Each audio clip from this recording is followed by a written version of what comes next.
시청하는 부모님들 행복하십시오. 저는 부탁바라입니다.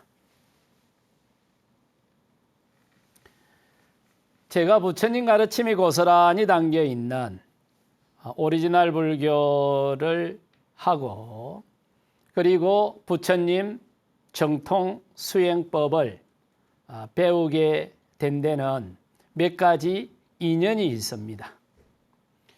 아마 그런 인연들이 모여서 인도 불교를 복원하고 인도에서 선임 양성 교육 불사를 하게 됐던 것 같습니다. 첫 번째 인연은 80년 10월 27일 새벽이었습니다. 군대를 갈 때가 돼서 부산 온천장에 있는 동네 포교당에서 잠시 머물면서 정진을 할 때입니다.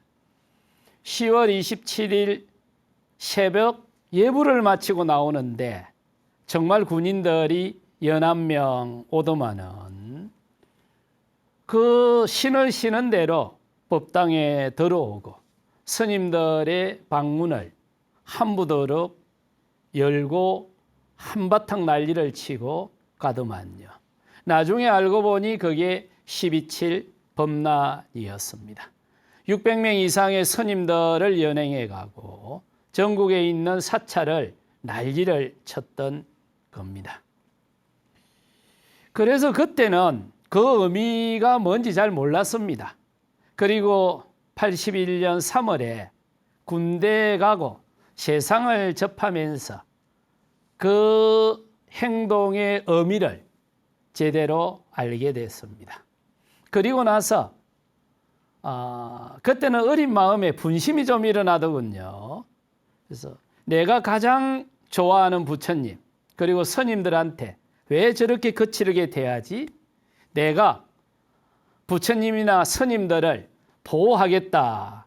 이 한 생각이 일어났습니다. 그런데 그거는 어찌 될지도 모르고 단지 분심에 기반했던 것 같습니다. 그리고 군대를 마치고 85년에 동국대학 선학과로 진학했습니다. 그때는 날이면 날마다 학교가 체육괴서로 뒤덮일 때였고 하염병이나 짱돌이 늘 굴러다닐 때였죠. 스님들도 예외는 아니었을 겁니다. 그런데 키가 조그만한 제가법사 한 분이 대불련 활동도 열심히 하시고 청년불교 활동도 너무 열심히 하시더군요. 그때나 지금이나 저는 그분을 참 좋아하고 존경합니다. 그런데 그분이 늘 주장하기를 출가하는 것은 현실을 도피하는 거다. 이 엄중한 현실을 마주하고 이 사회를 변화시키기 위해서 스님들이 산에만 있지 말고 세속에서 함께 활동을 해야 된다라고 하면서 출가 거부 운동을 할 때입니다. 그런데 저는 그게 수긍이 잘 되지 않더군요. 물론 제 신분이 스님이었기 때문에 그럴 수도 있습니다. 그런데 스님으로서도 얼마든지 사람이 사람답게 살 수 있는 세상을 만들 수 있는데 부처님도 스님이었지 않습니까? 그런데 굳이 출가 거부 운동까지 할 필요가 있겠나 싶더군요. 그러면서 저분들이 도대체 어떤 불교 사상의 기초에서 저런 활동을 하는가 하고 궁금해지더군요. 그래서 찬찬히 살펴보니 대성 초기 사상의 보살 사상의 기초에서 활동을 하시더군요. 저도 보살을 참 좋아합니다. 중생이 성불할 때까지 내 성불을 미루겠다든지 중생이 아프이 내도 아프다라는 이런 슬로건들을 왜 좋아하지 않겠습니까? 그런데도 불구하고 저는 그때나 지금이나 제 눈에 들어오는 것은 부처님밖에 없었습니다. 그러면서 이 보살 사상이 나오게 됐던 것은 지금부터 한 2000년 정도 전이었습니다. 부처님이 인멸하시고 500년 정도 지나서 인도 불교 상황이 좀 많이 힘들 때인데 그때 보살 사상이 나왔거든요.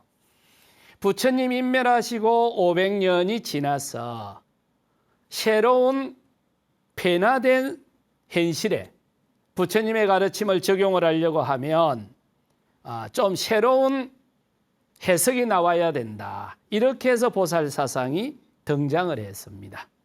그런데 그 보살 사상이 등장하고도 2000년이 지났지 않습니까?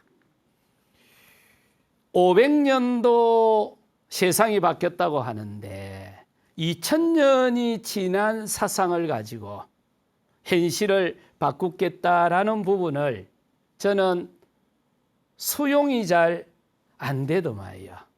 그때 대학에서 두 분의 스승을 만났습니다. 한 분은 고익진 교수였고 나머지 한 분은 법산 대장로였습니다. 고익진 교수의 원시불교 개론을 듣는데 한 걸음 한 걸음 부처님께 마음이 향하더군요.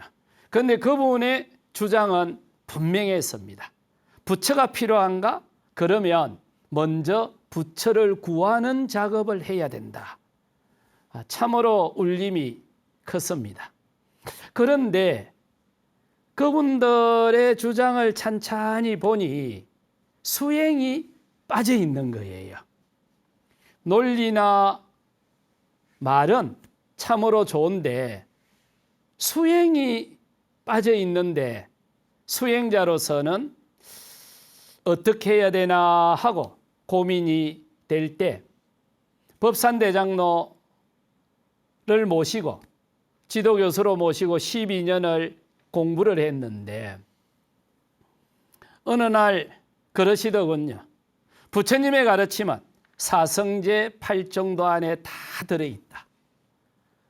사성제 8정도를 통해서 수행도 하고 사성제 8정도를 통해서 깨침도 이루고 사성제 8정도를 통해서 사회에 해양해야 된다. 이런 말씀을 듣고 비로소 앞으로 내가 어떻게 나아가야 될지 길이 보이기 시작했습니다. 그 무렵에 인한스님이 자선 실수를 제보고 맡아달라고 해서 아무 생각 없이 그 강좌를 맡았는데 그 강좌에는 일반인들이 좀 많았습니다. 강의가 진행될수록 계속 질문이 들어오는데 요즘 생각해 보니까 전부 수행 기술에 대한 질문이에요. 그러면 수행 기술에 대한 조그만한 지견만 있으면 멋있게 답해 줄 수 있는데 그때는 저한테 수행 기술이 없었습니다. 그러다 보니 온 마음을 헤매면서 문자나 논리를 찾아서 답을 해주니 답은 번잡해지고 공허한 말만 계속 했던 것 같아요. 그러다가 96년 12월이 돼서 어느 날 이제 떠나야 되겠다 하는 생각이 일어나더군요. 단도직입이라고 하죠. 수행자는 마음이 일어나는 순간 그 마음의 길을 따라 한 걸음 내딛는 거죠. 그런데 마침 그때 제 석사 논문이 한국의 구산선문이 만들어질 때 중국으로부터 남종선이 들어오게 되는데 그 스승과 제자의 법맥관계를 연구하는 거였습니다. 지금 보면은 많이 허접하죠. 그런데 그걸 연대별로 포를 하나 만들어 놓으니까 일목요연하게 눈에 들어오더군요. 네, 그의 96년 그 석사 논문 표 하나 잘 정리했다고 불이상을 받고 그 돈으로 수행을 떠났습니다. 그 수행하는 과정에 재미있는 스토리가 있는데 그거는 다음 시간에 말씀드리겠습니다. 이번 시간은 개수행 혹은 건수행에 관한 이론과 기술을 살펴보겠습니다. 개에 대해서는 많은 말씀을 들었을 텐데 건수행에 대해서는 처음 듣는 분들이 많을 겁니다. 그런데 부처님은 맞지마니까야에서 건수갱이라는 갱을 설하면서 건수행에 대해서 다음과 같이 설명을 합니다. 아난다여, 성인의 계율 안에서 최상의 건수행을 하는가?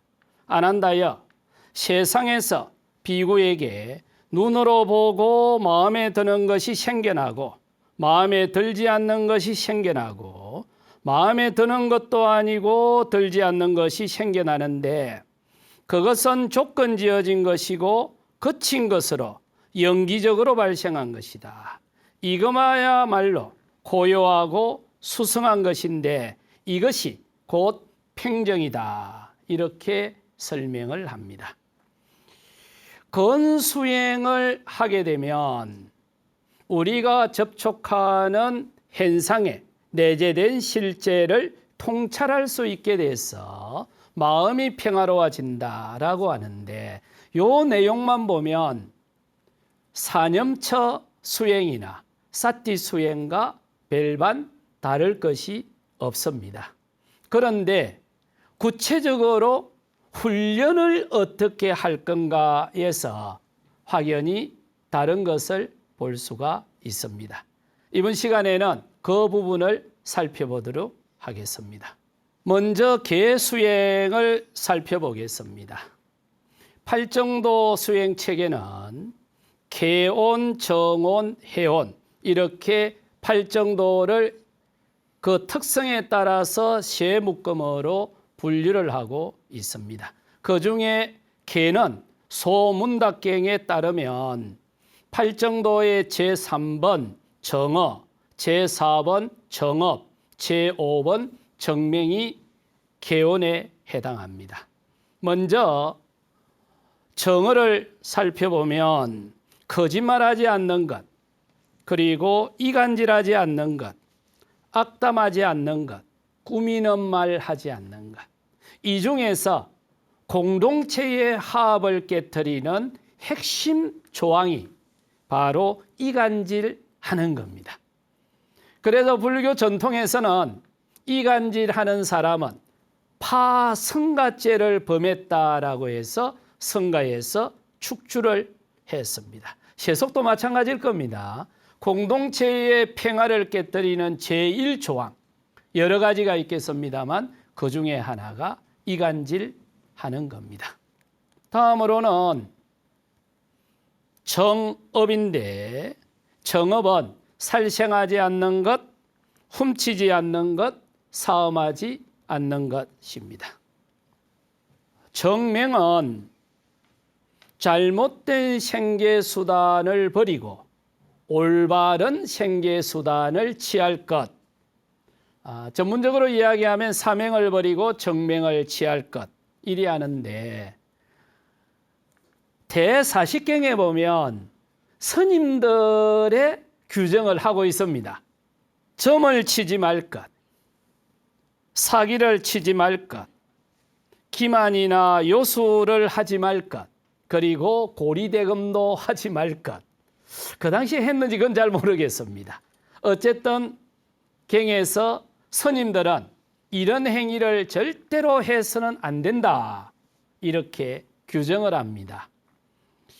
그리고는 제가자들에게는 그 상경에 보면 제가자들이 가져서는 안 되는 5가지 직업 종류를 제시를 하고 있습니다. 무기를 판매한다거나 사람을 판매한다거나 고기를 판매하거나 술이나 독극물과 같은 이런 것들을 판매하는 것은 제가자들이 절대로 해서는 안 된다. 그런데 혹시 지금 불교도들이 이런 직업에 종사하는 분들이 있지 않겠습니까? 그러면 지금이야 어쩔 수 없지만 다음에 직업을 바꿀 때는 심각하게 고려해 볼 필요도 있습니다. 그런데 개의 기능을 살펴보면 개는 깨달음으로 가는 사다리와 같고 수행을 하는 나치판과 같다라고 했습니다. 그리고 우리가 개를 잘 지키게 되면 다른 사람으로부터서 비난을 받는 것을 면할 수가 있다라고 했습니다. 전에 어떤 말씀을 드렸죠? 보시를 많이 하고 덕을 쌓게 되면 나쁜 인연을 피하게 되고 좋은 인연을 맺어준다라고 했듯이 개를 잘 지키게 되면 다른 사람으로부터서 비난받는 것을 면할 수 있다라고 했죠. 그래서 개를 지키는 걸 많이 강조를 했습니다. 생행경에 보면 개를 잘 갖추어야 수행의 최고 단계인 아랑까지 나아갈 수 있다 이리 했습니다. 그러니까 개를 지키지 않으면 아랑까지 못 간다는 거예요. 그런데 소목획경에 보면 개를 잘 지켜야 하지만 그것보다도 더 오묘한 진리를 깨닫기 위해서 노력해야 된다 이래 놨습니다. 그러니까 생행경에서는 개를 잘 지켜야 아랑까지 갈 수 있다라고 했고 소목획경에서는 개를 잘 지켜야 하지만 우리가 수행하는 근본적인 목적은 개를 지키는 게 아니고 수행의 최고 단계까지 가는 거다. 그 가는 사다리 역할을 개가 한다. 이렇게 설명을 하고 있습니다. 그런데 이제 오지물주경에 가면 개를 지켜야 하지만 개만 붙들고 있어서는 안 된다. 이렇게 설명을 부처님이 직접 하고 있습니다. 그러다가 사유경에 가면 그 유명한 뗏목의 비유가 등장을 합니다.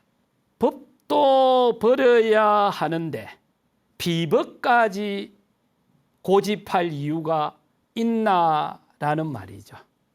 부처님은 제자들을 지도할 때 수행의 최고 단계인 아랑까지 유도하기 위해서 다양한 도구를 사용해서 방편으로 여러 가지를 썼다는 거죠.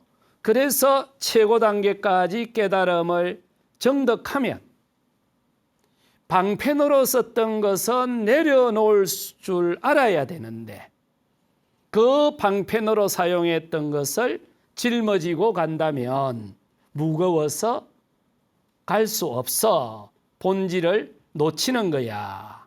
이렇게 설명을 합니다. 그러면서 부처님은 대반열반경에서 인멸할 때 안한존자에게 유언을 합니다. 내가 45년 동안 제자들을 지도하면서 너무나 많은 규칙을 만들었어. 그런데 그 중에 불필요한 것도 많았어. 그러니 소소한 것들은 버려도 돼.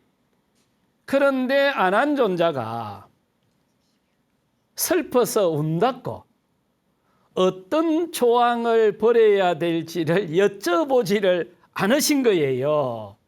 그래서 부처님 인멸하시고 난 이후 500명의 대아란들이 모여서 7개월 동안 토론한 결과 토시 하나 바꾸지 말고 다 지키자. 이리해서 지금까지 지켜지고 있습니다. 그냥 편하게 한번 생각해 보시죠. 우리가 차를 살 때 도로교통법을 지키려고 차를 사십니까? 아니면 차를 타기 위해서 사십니까? 대부분의 사람들은 차를 타기 위해서 차를 살 거예요. 그런데 차가 많아지면 도로교통법을 지키지 않으면 차를 탈 수가 없습니다. 사고가 나게 되고 차는 엉키게 되고 그러기 때문에 차를 타기 위해서라도 도로교통법을 지켜야 하는 겁니다. 부처님이 성구경에서 이런 표현을 하죠. 우리가 출가 수행하는 궁극적 목적은 청정수행을 완성하는 거다. 그런데 이 청정수행을 완성하기 위해서 계를 잘 지켜야 한다. 왜냐하면 수행자가 많아지니까 계를 지키지 않으면 수행자들 사이에 인간관계가 꼬이게 되고 궁극적으로는 수행을 못하게 돼. 그러니 계를 지키려고 출가한 것은 아니지만 계를 지키지 못하면 그토록 하고 싶은 수행도 못하게 돼.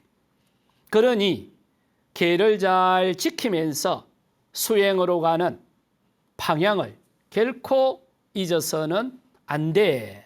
이렇게 부처님은 간곡히 부탁을 합니다. 그래서 인도에서는 수행처에서 계를 가장 많이 강조하고 있습니다. 중국에서는 계를 강조하는 율종과 수행을 강조하는 선종이 항상 함께 했습니다. 우리나라에서도 부처님 전골사리를 모시고 건강계단을 세우고 스님들과 불교도들에게 계를 설하는 통도사는 율종이라고 하죠. 그 부처님 전골사리와 건강계단과 통도사를 세웠던 계산조당 그 사이에 37조도품과 8정도 탑을 세워놓고 수행을 강조하고 있습니다. 수행의 최고 단계까지 가시려고 하면 계를 결코 소홀하게 해서는 안 될 겁니다. 저도 계를 다 지키지는 못합니다. 만날 허접돼서 허둥대기도 합니다. 그러나 제가 계를 못 지키기 때문에 지키는 사람을 귀하게 여기고 존중합니다. 그 계의 조문을 이야기하는 형식적인 측면이 있고 계의 조문이 만들어지게 되는 그 의미를 주목하는 본질적인 측면이 있습니다. 이번 시간은 계의 본질적인 측면을 살펴보도록 하겠습니다. 많은 사람들은 닭을 죽이는 것은 살생이고 콩나물을 죽이는 것은 살생이 아니다라고 생각을 합니다. 저도 옛날에는 그리 생각을 했습니다. 그러나 한 발 물러나서 보면 닭이나 콩나물이나 생명체이기는 마찬가지입니다. 만약에 닭과 콩나물의 생명을 차별한다면 거기서부터 편견이 나올 수밖에 없습니다. 부처님은 단 한 번도 그렇게 설명을 하지 않았습니다. 무파법경에 보면 부처님은 5계를 설합니다. 그리고는 바로 이어서 식물이나 종자도 해쳐서는 안 된다라고 이야기를 하고 있습니다. 이런 내용들을 볼 적에 동물을 죽이는 것은 살생이고 식물을 죽이는 것은 살생이 아니다라는 것이 우리가 얼마나 편견에 사로잡혀서 사물을 보는지 저도 많이 반성을 하고 있습니다. 그런데 이런 측면은 있겠죠. 육류 1kg를 생산하기 위해서는 곡물을 25kg를 사용을 해야 된다네요. 육류 1kg를 생산하는 데 사용되는 물은 곡물을 1kg 생산하는 것보다 8배 반이 더 든다네요. 소고기 1kg는 묵을 수 있지만 콩을 25kg를 한 자리에서 먹는 것은 힘들겠죠. 인류가 식량 문제에 직면한 것은 절대적으로 인구가 늘어나는 측면도 있지만 우리가 탐욕에 기반한 식습관 때문에 식량이 부족할 수도 있죠. 고단백 식자재를 생산하기 위해서 너무나 많은 곡물과 물을 사용하고 있지 않습니까? 인류의 식량 문제와 기후위기에 동참하기 위해서 내가 육식을, 탐욕 위주의 식습관을 조금 줄이겠다라고 한다면 충분히 수긍되고 이해되는 거지만 단지 동물을 죽이는 것은 살생이고 식물을 죽이는 것은 살생이 아니다라는 말은 초등학교 5학년만 돼도 수용하기가 쉽지가 않을 겁니다. 우리 조상들은 참으로 지혜로웠죠. 물론 부처님 가르침에 기반하기는 하죠. 다른 생명체를 죽일 때는 항상 축원을 먼저 해줬지 않습니까?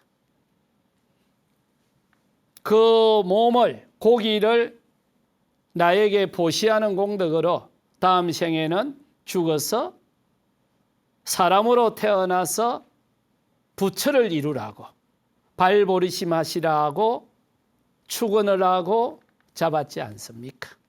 그러면 건수행, 계수행을 구체적으로 어떻게 익혀야 하는가에 부처님의 관점을 살펴보도록 하겠습니다. 마치마니까야 중앙경에 보면 일체누경이 있습니다. 거기서 부처님은 이런 표현을 합니다.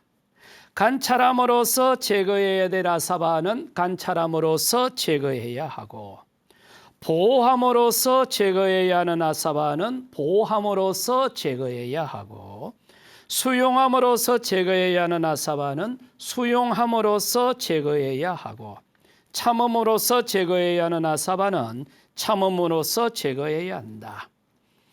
피함으로써 제거해야 하는 아사바는 피함으로써 제거해야 하고 없셴으로써 제거해야 하는 아사바는 없셴으로써 제거해야 하고 수행함으로써 제거해야 하는 아사바는 수행함으로써 제거해야 한다.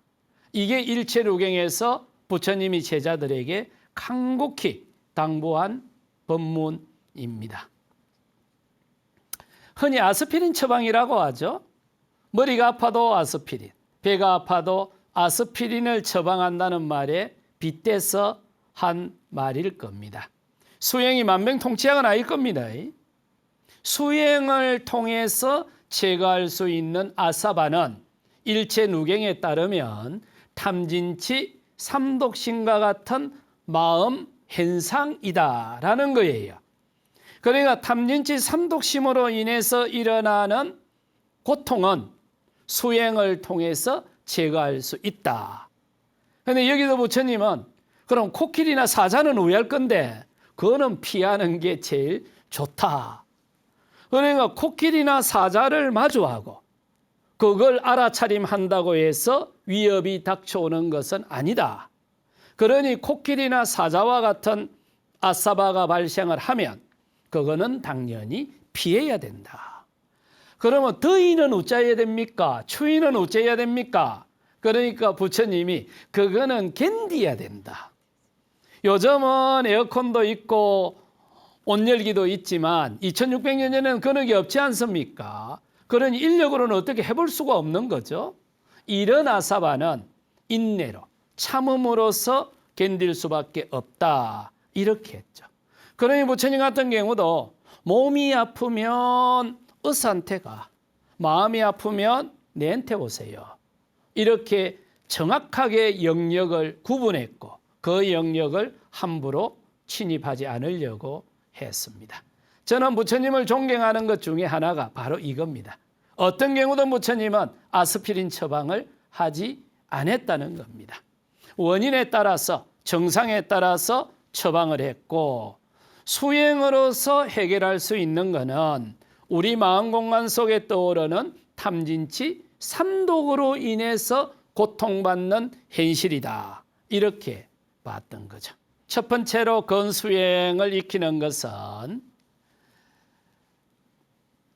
정해진 규칙을 지키라는 겁니다.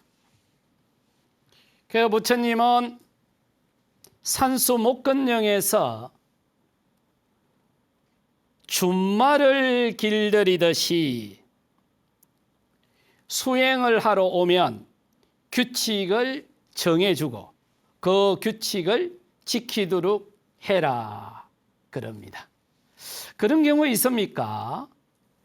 우리가 새로운 것을 익히게 되면 낯설지 않습니까?